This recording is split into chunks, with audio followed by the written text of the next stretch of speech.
नमस्कार बच्चों, कक्षा 12 के लिए आज हम आनुवंशिकी में जो एक न्यूक्लिक एसिड है या आनुवंशिक पदार्थ है उसके बारे में एक विशेष प्रकार की रचना है। 1-2 नंबर में आता है न्यूक्लियोसोम। आज हम न्यूक्लियोसोम के बारे में अध्ययन करेंगे। इतना तो आपको मालूम है कि कोशिका के केंद्रक में एक जालवत रचना पाई जाती है जिसे हम क्रोमेटिन कहते हैं। और यह भी आपको मालूम है कि क्रोमेटिन कोशिका विभाजन के समय क्रोमोसोम का रूप ले लेता है।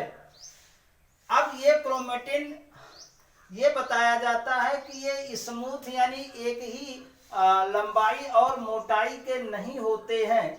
बीच बीच में दाने के आकार की यानी कि मोती के दाने के आकार की लंबाई में क्रोमेटिन पर पाए जाते हैं, जिन्हें हम न्यूक्लियोसोम कह सकते हैं। और ये न्यूक्लियोसोम एक विशेष प्रकार के धुरी के चारों तरफ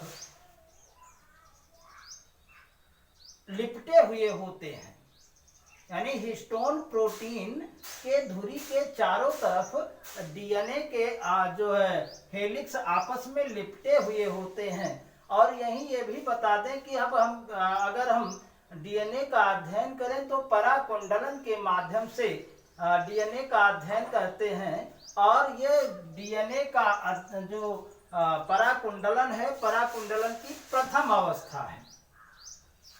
अब हम डीएनए आप जानते हैं लंबी रचना होती है। और ये डीएनए यानी क्रोमेटिन पर जो होते हैं वो जो है एक समान लंबाई और समान मोटाई के नहीं होते हैं। बीच बीच में क्या होता है कि मोती के दाने के आकार की रचनाएं पाई जाती हैं और उस रचना को हम न्यूक्लियोसोम कहते हैं, जिनके चारों तरफ ये डीएनए आपस में लिपटे हुए होते हैं। उन्हें हम हिस्टोन प्रोटीन कहते हैं। हिस्टोन प्रोटीन 4 प्रकार के बताए गए, H2A, H2B, H3 और H4 प्रकार के हिस्टोन बताए गए, जो कि उसी के चारों तरफ डीएनए लिपटे हुए होते हैं। और इन डीएनए धुरी को हम कोर पार्टिकल या कोर कण कहते हैं। अध्ययन के लिए पराकुंडलन की ये प्रथम अवस्था यहाँ देख रहे हैं, ये इस प्रकार से हमने शार्ट में बनाया है। और इसका जो लंबा रूप है ये न्यूक्लियोसोम का इस प्रकार से है। तो न्यूक्लियोसोम किसे कहा जा सकता है? डीएनए के हेलिक्स यानी डीएनए का सूत्र और उसके कोर पार्टिकल के चारों तरफ लंबी रचना गोलाई की, यानी कोर पार्टिकल के चारों तरफ लाइनियर रचना, उसे हम न्यूक्लियोसोम कहते हैं।